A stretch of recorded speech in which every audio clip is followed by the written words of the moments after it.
a glória da última casa será maior do que a da primeira. Capítulo 2, versículo 9. A glória da última casa será maior do que a da primeira. E quando o Ageu está próximo a encerrar o seu ministério, Deus levanta o jovem Zacarias. É por isso que no capítulo 2 de Zacarias, versículo 4, o texto diz: avisa a este jovem. É uma referência de que o Zacarias está tendo uma intimidade com Deus. Observe que o texto nos ensina que ele é um jovem. A história nos ensina que ele está ao lado de Ageu, um profeta mais velho, um profeta experiente. E aqui eu posso abrir um parênteses na mensagem. Como, irmão Mateus Guerindo? Os obreiros mais novos sempre deverão aprender com os obreiros mais velhos, mais experientes. Às vezes a nossa mocidade, os nossos jovens não querem aprender ou ser submisso aos obreiros que já têm experiência. Quando nós vamos conversar com quem tem experiência, a coisa fica melhor para os nossos lados, não é verdade, obreiros? Quando a gente vai, tipo, com o nosso presidente, ou um pastor de idade, com a cabeça já branca, fica melhor para nós. Mas outra coisa chama a minha atenção, porque todo capítulo 2 também tem um capítulo de número 1. E a história diz que quando o povo volta da Babilônia para a área geográfica de Israel, de Judá, o povo está em uma crise, está em crise financeira. Mas o capítulo 1 de Ageu e o capítulo 1 de Zacarias dá o dever. Os profetas vão ensinar o povo a voltar a cultuar a Deus, entenderam? Antes de Ageu pregar sobre a glória, ele ensina o povo a voltar ao culto a Deus. Antes de Zacarias dizer: olha, quem tocar em vós, toca na menina dos olhos de Deus, então ninguém pode tocar em você. Antes dele falar isso, tem o capítulo 1, e no capítulo 1 eles vão dizer os dois, ambos, o velho e o novo, o profeta experiente e o profeta que está aprendendo com o profeta de idade. Ambos vão dizer: olha, não é para pecar como os antepassados pecaram, não erremos como eles erraram, porque é muito fácil, obreiros, dizer que a glória da última casa será maior. É muito fácil apontar para alguém e dizer: olha, ninguém pode tocar em você, você é ungido. Mas vamos para os capítulos iniciais dos livros. Para a glória de Deus descer, não pode ter pecado na casa. Para sermos considerados como a menina do olho de Deus, nós temos que estar caracterizados como puro. Não adianta ter muito tempo, não adianta ser conhecido. O altar para receber a glória tem que estar intacto. Então é com este Ageu que Zacarias vai aprender.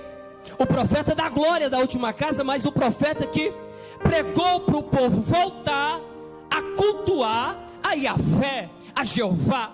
Aí o profeta Zacarias vai no seu 1º capítulo e vai dizer: olha, não é para pecar como os nossos antepassados pecaram.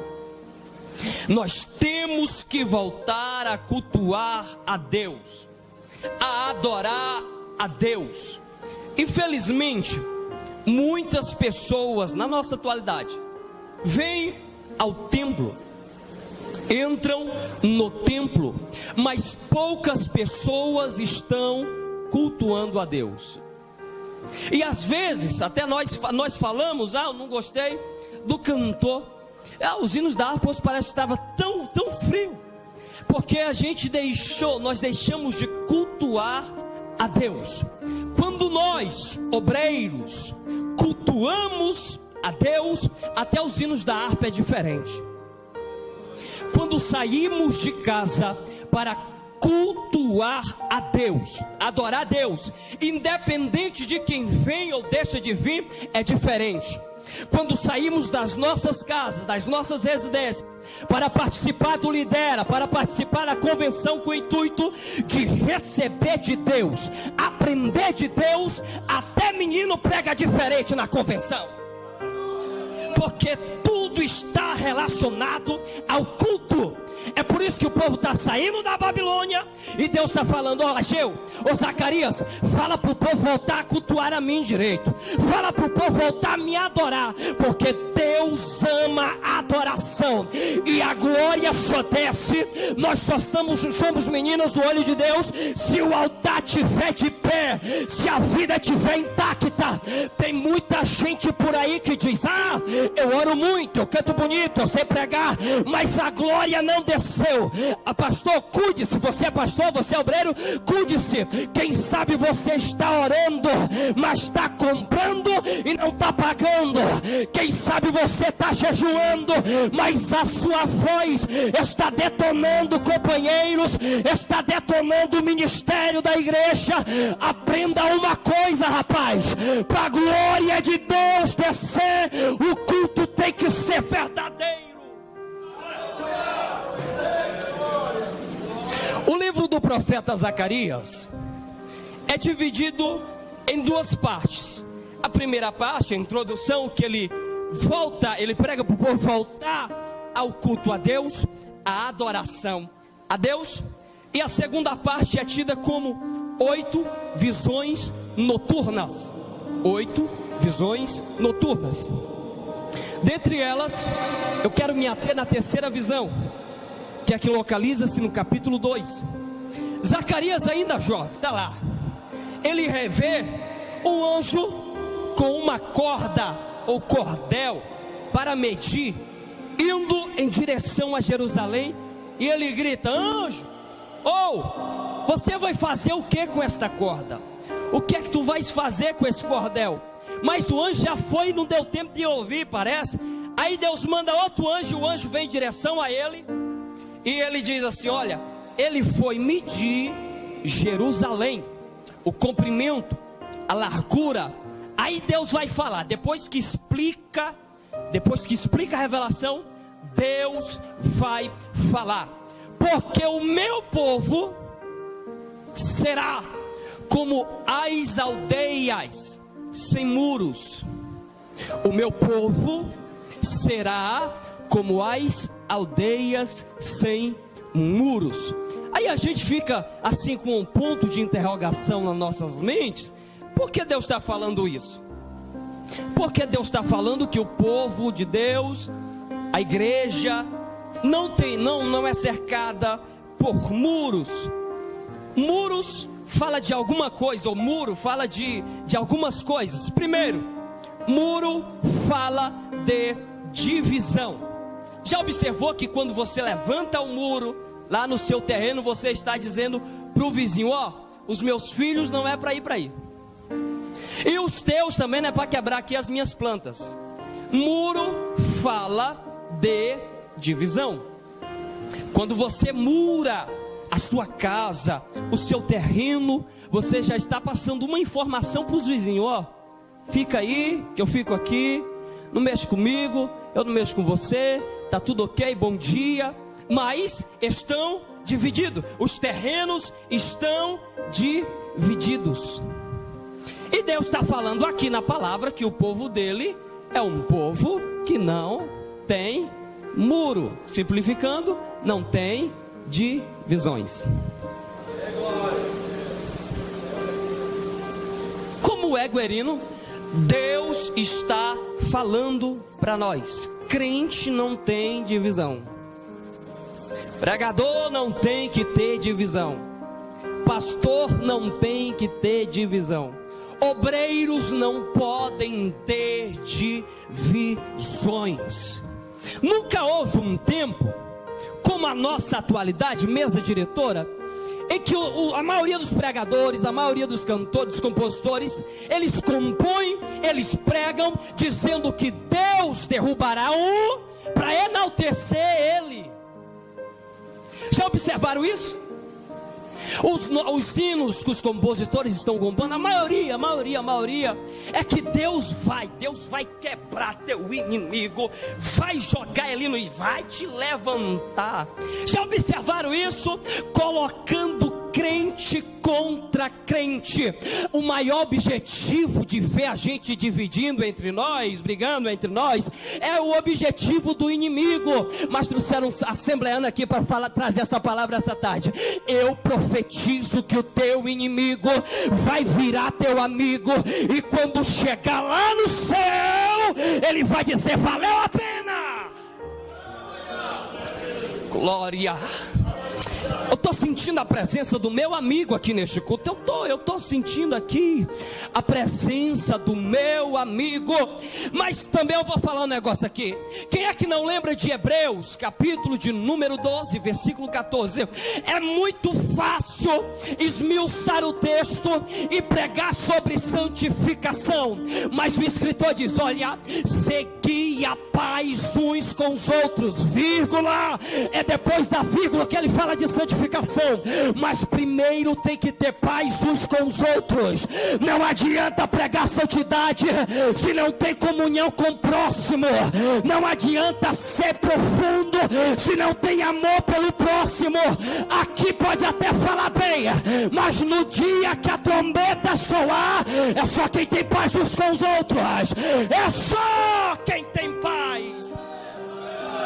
Glória, glória. Eu sei que a maioria não gosta, mas olhe para esse irmão que está do teu lado. Olha aí para ele. Diga para ele: se tu não me amar aqui, você não chega lá. Para chegar lá, meu filho, tem que amar aqui primeiro. Tem que amar aqui primeiro. Aí tu não dá glória, né? Mas é a Bíblia. É a Bíblia.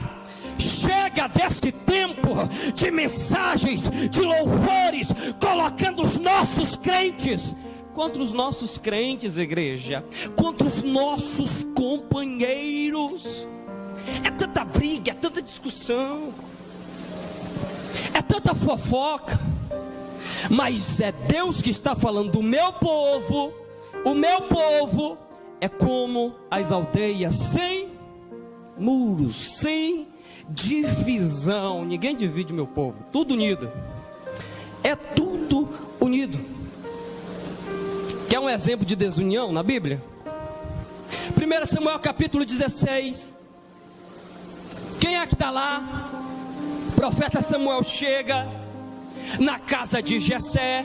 Aí aparece Eliabe, Abinadab, Samar, Natanael, Radai e Ósen, os irmãos de Davi. E Davi está cuidando das ovelhas. Davi está trabalhando. E quando Davi trabalha, ele faz salmo, ele compõe os salmos, os louvores, né? Quando Davi trabalha, ele está ligadinho com Deus. Mas quem não trabalha, a unção não era para ele, mas foi o primeiro a chegar. Eliabe, ó, estou eu aqui. Todo crente que é desunido é enxerido. A unção não é para ele coisa nenhuma, mas ó, não, fulano, eu não sei nem onde é que está, mas eu já estou aqui. Olha eu aqui. E se a gente não parar, se a gente não quebrar esse clima, essas controvérsias, isso vai crescendo muito. É por isso que em Salmo 23, versículo 5, o Salmo diz: olha, preparas uma mesa para mim na presença dos meus adversários. Quem é que estava lá? Família. Mas por causa da desunião se tornaram adversários. Mas era a família. Nós somos família. Nós somos uma família. Então não tem esse negócio: eu não gosto do irmão, tem que gostar. Se quiser ir para o céu é assim. Mas eu não vou com a cara dele. Irmão, até que não tem que ir com a cara não, mas tem que gostar. Foi Jesus quem disse: tem que amar o próximo. Muro fala de divisão. Segundo, muro fala de limitação. Mas é Deus que está falando: o meu povo não tem muro. Meu povo não é limitado. Quando a igreja é unida, ninguém para o crescimento da igreja. Quando os obreiros são unidos, ninguém para o crescimento da convenção. Quando os pastores são unidos, ninguém para o agir do Espírito Santo no meio da congregação. Ninguém para o crescimento da igreja. É por isso que é Deus, que não é o anjo, é Deus que está falando. Assim diz o Senhor, a palavra é de Deus. Será como as aldeias que não têm muros. Por quê? Multidão de homens, vírgula, e animais. Homens é uma referência a nós, pessoas. Quer aplicar na igreja? Ninguém vai impedir a salvação de homens e mulheres na igreja, a reconciliação de almas nas nossas igrejas. E animais é providência de Deus. Não vai faltar providência de Deus na tua casa, mas tem que ter união. E se tem união, não tem limitação. Tem muita alma, muitas almas para aceitarem Jesus lá na igreja que tu é pastor, no campo que tu é presidente. Se você valoriza a união, fique ciente de uma coisa: ninguém vai parar o crescimento da igreja que Deus colocou na tua responsabilidade. Esse negócio é tão forte, que lá no Êxodo, os filhos de Israel estavam apanhando muito, sofrendo muito por causa do faraó, que não conhecia José, e você já conhece a história muito mais do que eu. Mas o povo resolveu, resolveu clamar a Deus. Juntos clamaram a Deus, e Deus levantou o libertador. Você conhece a história. Mas o que chama a minha atenção é que os textos diz que o faraó tomou como escravo, reuniu o Egito e disse: olha, o povo está crescendo muito. Se nós formos atacados, eles vão se rebelar contra... Ô irmão, tem tanta gente que acha que tu é traíra, que acha que você é covarde, qualquer coisinha você vai se levantar. É o povo do mundo. Aí ele está falando, o faraó: então vamos dobrar o trabalho, e a ordem agora é para bater. Só que eu sou apaixonado pelo texto, porque o mesmo faraó que deu a ordem para bater no povo de Deus é o mesmo que parece que vai contar o povo. E é ele que vai perceber, não é os soldados, é o próprio faraó que vai perceber que quanto mais bate no povo, mais o povo cresce. Que quanto mais oprime o povo, mais o povo cresce. Quanto mais tenta parar, parece que mais cheio de Deus o povo fica. Você já parou para observar que quanto mais luta, mais prova, estou falando para crente, não é qualquer coisinha que quer pular do barco. O barco já é difícil, a prova já é difícil com Cristo. Agora imagine sem Cristo aí dirigindo, pilotando o barco. Para crente vai essa palavra. Você já observou que quanto mais o inferno se levanta, mais perto de Deus tu fica? Você já observou que quanto mais prova, mais calúnia, mais cheio você fica? Você quer uma prova? Pastor Talmi da Costa Cardoso sofreu aneurisma, o derrame, levaram para São Paulo. Aí um dia eu liguei, estava aqui quase assim de madrugada para a irmã Marineide. Ele já tinha acordado, eu perguntei: cadê o pastor? Ela disse assim: está orando, mas não está doente. Não, mas ele disse que está orando. Por quê? Porque crente em Deus, quanto mais o inferno se levanta, mais perto de Deus ele fica. E ninguém vai parar o crescimento da igreja. Ninguém vai parar. Glória, glória! Eu sinto a presença do meu amigo neste culto. Terabaia, calabassuri, bicalabaia. Glória, serabai, galassúria. Ninguém põe limite no crescimento da igreja. Herodes, Atos capítulo 12. O Herodes usa o seu poder político contra a igreja, lança a mão em alguns, mata Tiago e prende Pedro. Mais uma vez a igreja está unida em pai, vocês sabem, né? Em oração, mas antes estão juntas em oração. Tudo está ligado. Quando a igreja ora, quando o povo está unido, sempre haverá providência. Pode até demorar para nós, mas no tempo de Deus a providência chegará. Herodes tenta parar o início do cristianismo, não conseguiu. E é por isso que estamos aqui hoje, nessa tarde.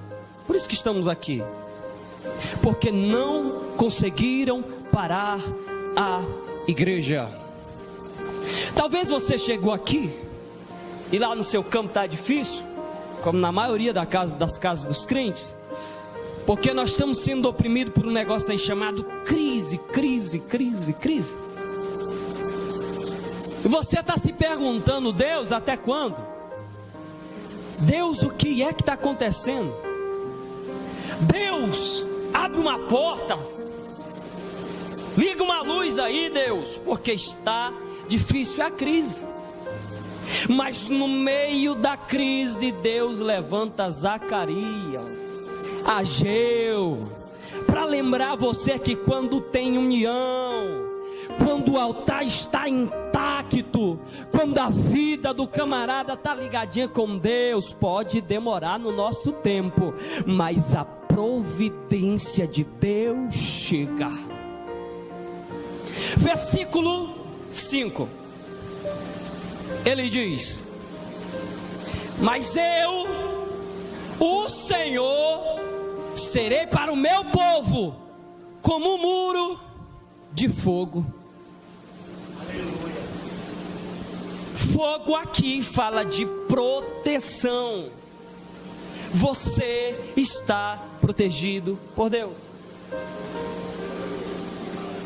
E quem tentar mexer contigo, te inibir, te parar, vai acabar sendo queimado, porque o fogo não é um fogo estranho, é o próprio Deus que está ao teu lado, te protegendo, te guardando. Coloquemos sobre os nossos pés, já estarei encerrando a minha participação. Preciso orar aqui, meu tempo já está quase acabando.